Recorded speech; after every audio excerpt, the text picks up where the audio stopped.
Hello, everyone, and welcome back to another Chris's Collection. Wow, this is so cool to see. Shenmue. Oh, wow. It's so funny because not too long ago, this was the only legal way to play Shenmue, was the Dreamcast version. And thankfully, Sega, I mean, it wasn't the greatest of remasters, but they did bring a remaster to modern consoles and PC and whatnot. But yeah, let's go in. We're gonna do a new game. My Dreamcast has trouble reading this disc sometimes because the poor boy is, it's nearing its end.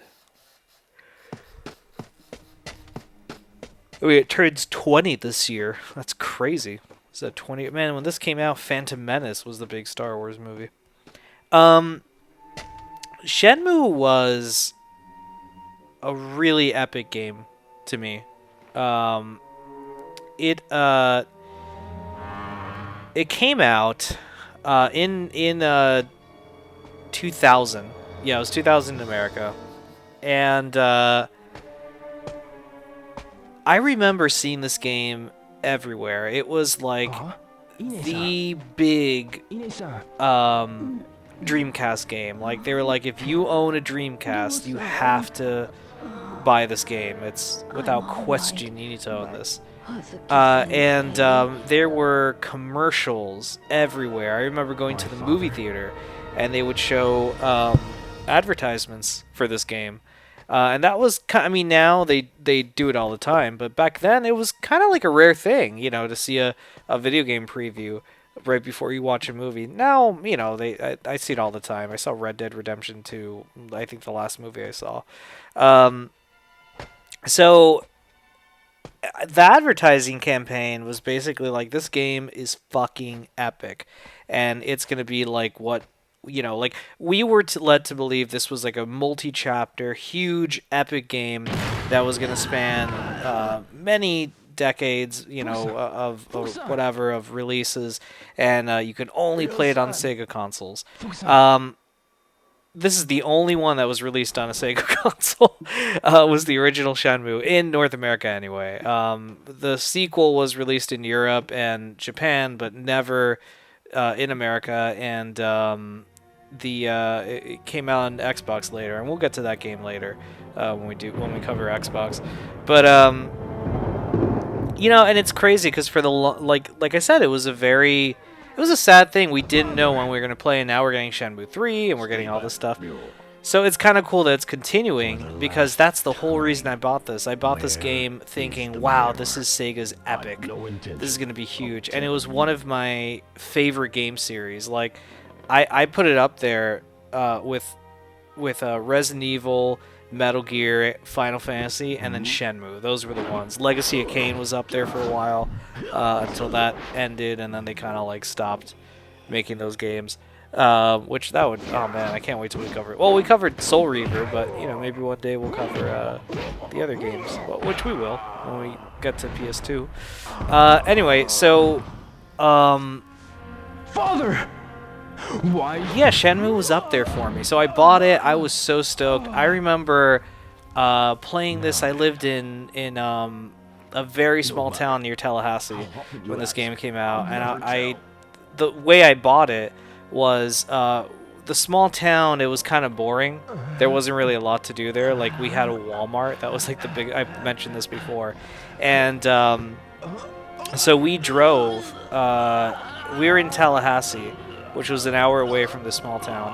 And, when we went there, we would do so many things. We had like a set pattern, my family and I. We would first go because there's this big mall. So we'd go to the mall, and this was like a mall that had an AMC theater built into it.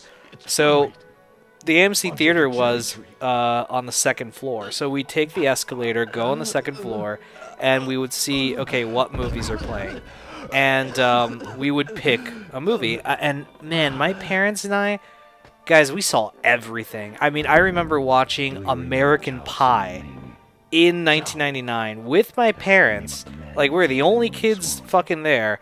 And it was in a theater packed packed with like college students, like 20-year-old, 21-year-old college students, and I'm like this fucking 12-year-old kid, like, oh man, blowjob jokes.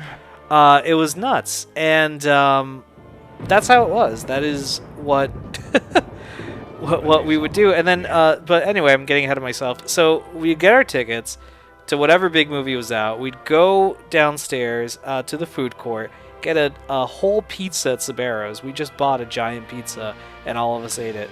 And then afterwards, we'd go to different places.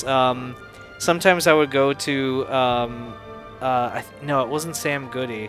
Yeah, I think it was Sam Goody, which was a music place that does not exist anymore. Sometimes I'd go there and I'd buy like they had anime, so I would buy like Trigun, the anime series. I would buy it on VHS because this was still in the VHS day.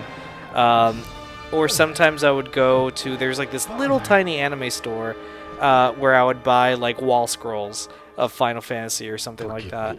And then sometimes I would go to Electronics Boutique, as it was called, and if there's a cool game, I would buy it. And this was one of those games. So I bought Shenmue, and I would take it home with me. And like the whole time we'd go to the movies, and I had like this new game, and I was so fucking stoked. I'm like, oh my god, I have Shenmue. And Close to you. oh, I hate yawning. Oh, it's so involuntary. But anyway, so like I would go, and we had this this game, and I was just so stoked to go home and play it. I would watch the movie, be thoroughly entertained.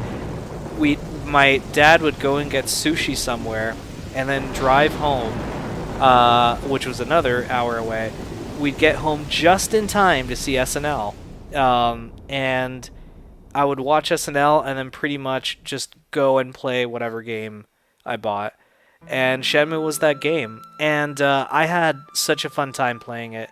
I mean, it's a great game. I really think it's a great game, and maybe it's the nostalgia talking. I don't know, but I really, really enjoyed it. I had a blast playing it, and yeah, that was the whole thing. That was the yeah, that was my story. I'm trying to think if there's anything else, but I mean, that was all she wrote for that story anyway. But I am so happy that the series is continuing and that we're getting Shenmue 3 in August. At the time of this recording, it's March, and we're getting this in August. So we're so close to getting the continuing part of the story. And of course, you guys can play this now on the HD copy. Came out last year in August, which is kind of funny. So like, you had a year to beat those games, and I did beat them, and I'm pretty stoked for the new game, for part 3, to see how Ryo Hazuki's story continues. But all right, guys, well, that's gonna be all I say for this story. We didn't get any gameplay, but this is kind of like a slow burn of a game anyway, so the gameplay is kind of a bit null and void if you think about it. Anyway, guys, thank you so much for watching. We will be back next week with some more Chris's collection. We got a couple more games left on the Dreamcast, so I hope you guys are there for that. But until then, I'll see you guys then. Take care.